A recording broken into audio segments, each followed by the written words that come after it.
All right, everyone, get ready for another deep dive. Today we're going to explore the third decade, a historical journal known for its, well, let's say its unique take on the JFK assassination.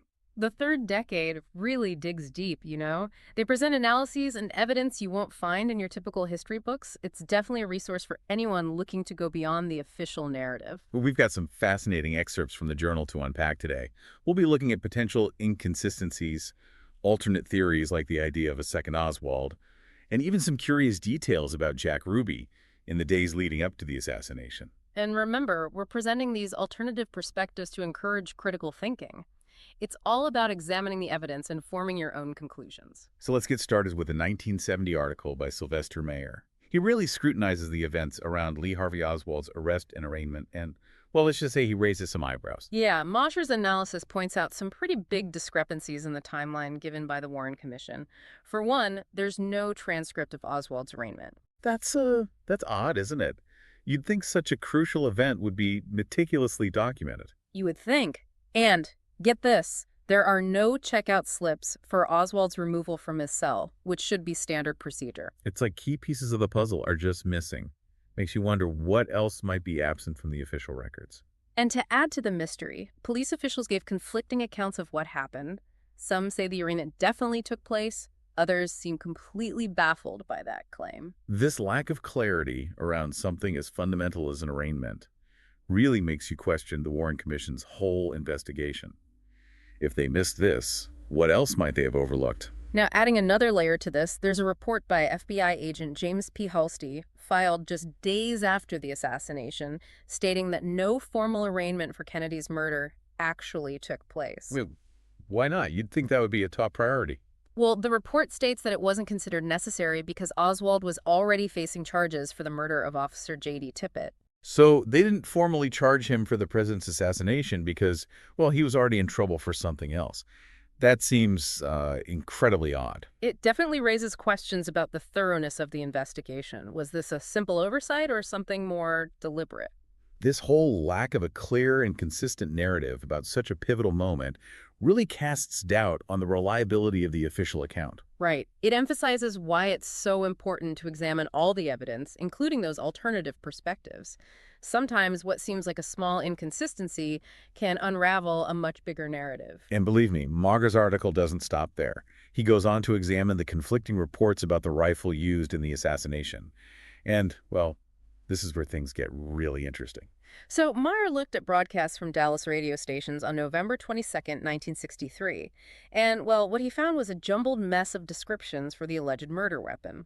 Some said it was a 7.65 Mauser, others a German K98K, even a 25 caliber rifle and a British .303 got thrown into the mix. Wow, that's a wild range of rifles being reported. It sounds like pure chaos in those first few hours. So, did they ever figure out which rifle it actually was? Well, the Warren Commission ultimately identified it as a 6.5 millimeter Mannlicher Carcano. But the initial confusion surrounding such crucial evidence is, well, it's definitely something worth considering. It makes you wonder how such a vital piece of evidence could be described so inconsistently. Was it just the fog of breaking news, or could it point to something more deliberate? It's hard to say for sure, but it adds another layer to the mystery.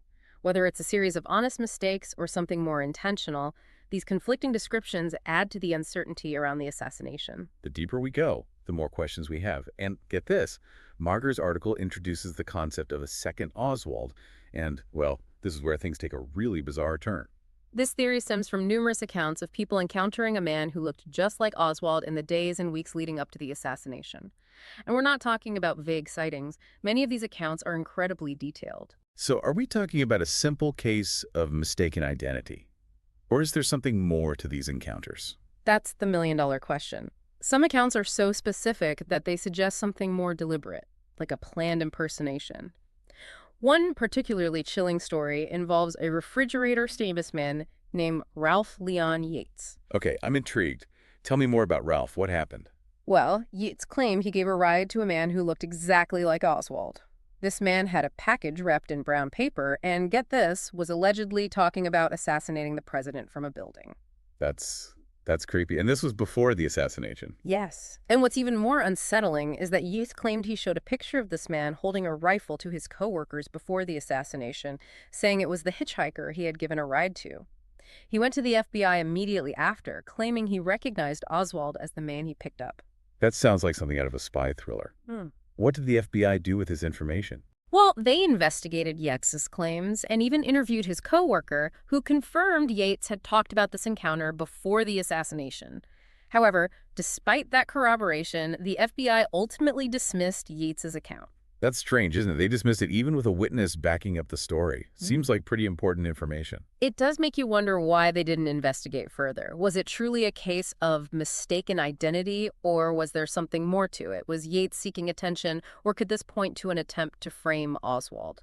This is a real head-scratcher. It's unsettling to think that such potentially crucial information could be brushed aside. The more we learn, the more questions we have. This deep dive is already proving to be a lot more complex than we initially thought. And we're only just scratching the surface. The third decade has even more to reveal, with intriguing details about Jack Ruby's actions in the lead-up to the assassination. Get ready, because the rabbit hole goes even deeper from here.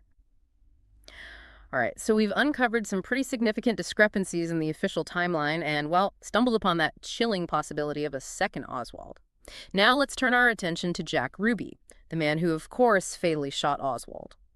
The third decade shed some light on his actions in the hours leading up to the assassination. So what was Jack Ruby up to in those crucial final days before, well, everything changed? Mauger highlights some curious details from a 1964 report by Warren Commission lawyers Leon Hubert and Burt Griffin. This report digs into Ruby's activities on November 21st and 22nd, 1963, the days right before the assassination. So what was Ruby doing in those final days? Anything out of the ordinary? Well, on the surface, his actions seem pretty mundane. He was busy placing ads for his nightclubs in the newspaper. He even appeared on a Dallas morning news program. But when you look closer at the report, some discrepancies pop up. Discrepancy? Okay, I'm all ears. What kind of discrepancies are we talking about? There are conflicting reports about his whereabouts during those critical hours, which makes it difficult to, pin down a precise timeline. And here's an interesting detail. A radio broadcast mentioned that Ruby's ID was missing, and then, get this, later found in his car early on the morning of November 24th. Hold on. His ID goes missing and then mysteriously reappears in his car. That's definitely strange. What could it mean? Was there something more to Ruby's activities than meets the eye? It's tough to say for sure. It's possible these are just insignificant details, but they do raise questions about whether there's, well, more to the story. This is getting more intriguing by the minute. It seems like every detail we uncover just leads to more questions. But before we get too lost in speculation about Jack Ruby, the third decade throws another curveball. A document that reveals a potential assassination plot by a right-wing extremist group in the months leading up to the JFK assassination. This document is a real game changer. Get ready to have your whole perspective on the events leading up to that tragic day in Dallas, well, flipped on its head. All right, brace yourselves, because this document is, well, explosive. It's a notarized statement from April 1963, a full 8 months before Kennedy was killed. It came to light during a Miami police investigation, and it details conversations overheard within let's just say, a very extreme right-wing group. 8 months before the assassination, that's a pretty long lead time. What was this group all about? And what were they saying that was so noteworthy? The group called themselves the Congress of Freedom.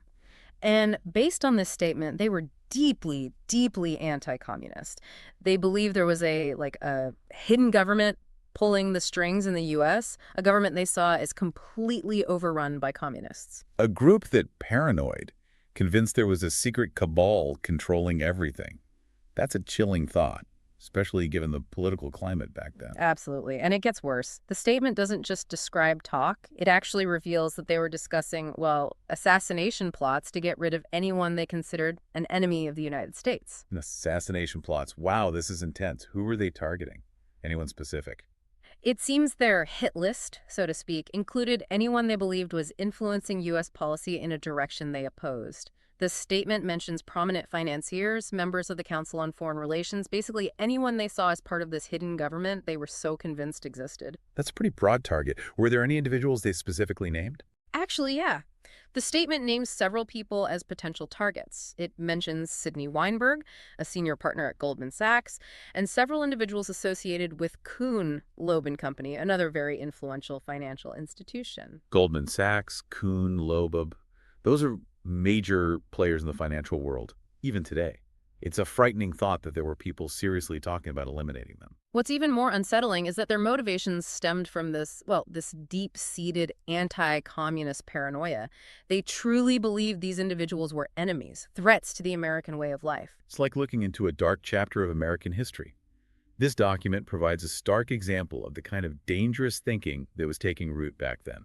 It's a stark reminder that political violence doesn't just happen spontaneously. It's often the result of a toxic mix of resentment, mistrust, and ideology. This document gives us a glimpse into that process. It's mind-blowing that this information has been tucked away in the third decade for so long. It definitely needs a closer look. And speaking of information that makes you question everything, the third decade also has a section with news briefs from Dallas, and they touch on some key figures connected to the assassination. These news briefs are interesting because they highlight the fates of several people linked, even if loosely, to either Oswald or Ruby. It's as if the assassination had a ripple effect, impacting the lives of those even remotely involved. Like the saying goes, there are no small parts, only small actors. Everyone involved, no matter how small their role, was caught in the web of this historic event. Exactly. For example, there's a news brief mentioning the death of Robert S. Truly, the superintendent of the Texas School Book Depository where Oswald worked. Truly was the one who encountered Oswald shortly after the assassination, right? The Warren Commission made a point of mentioning that encounter, portraying Oswald as, calm and composed, not someone who had just committed such a horrific crime. That's right. Truly's death, even though it happened years after the assassination, makes you wonder what he was thinking all those years. What did he know? There's another news brief, a rather tragic one, about the suicide of Gordon McClendon, a millionaire who was an acquaintance of Jack Ruby. McClendon was quite a character, a real pioneer in broadcasting. He built a media empire, But his connection to Ruby, it adds another layer of intrigue to this whole story. It's incredible how all these seemingly separate threads keep connecting. What was their connection, and why might it be important in the context of the JFK assassination? Ruby actually reached out to McClendon on the night of the assassination. He was trying to get a phone number. The reason for that call, it remains a mystery, adding to the enigma surrounding Ruby's actions in the aftermath of Kennedy's death. These little details, the personal connections, the coincidences, they're what keep the debate and speculation about the JFK assassination alive, even after all these years. They remind us that this wasn't just some historical event. It was a human tragedy that had a profound impact on countless lives. And as we wrap up this deep dive into the third decade, we encourage you to do the same. Don't take the official narrative at face value. Dig deeper. Ask questions, consider the alternatives, and most importantly, form your own conclusions. That's right. We're not here to tell you what to think, but we do want to encourage you to think critically about this pivotal moment in American history. The third decade has given us a wealth of information that challenges the conventional wisdom about the JFK assassination, from timeline discrepancies to the possibility of a second Oswald and the curious actions of Jack Ruby. We've explored several threads that complicate the story as we know it. It's pretty clear that there's a lot more to this story than we may have initially realized. The assassination plots by extremist groups, the conflicting reports, the mysterious connections, it's a lot to unpack. It certainly is. The JFK assassination remains one of the most hotly debated events in American history, and the third decade provides valuable insights that encourage us to keep asking questions and seeking the truth. So as we wrap up, what's the most important takeaway for our listeners? Embrace critical thinking. Don't be afraid to question the official narrative. Explore those alternative sources and draw your own conclusions. There's still so much we don't know about the JFK assassination, and the third decade gives us the tools to keep digging. Well said. The third decade reminds us that history isn't static. It's a constantly evolving story that's open to interpretation. And as we continue to explore the evidence, to debate, to question, we might just get a little bit closer to understanding the truth behind the JFK assassination. Another deep dive complete. But the journey doesn't end here. We encourage you to seek out the third decade and continue exploring this captivating and tragic event. Maybe you'll be the one to uncover the missing piece that finally unlocks the truth behind the JFK assassination. Until next time, keep an open mind, keep questioning, and, well, keep searching for the truth.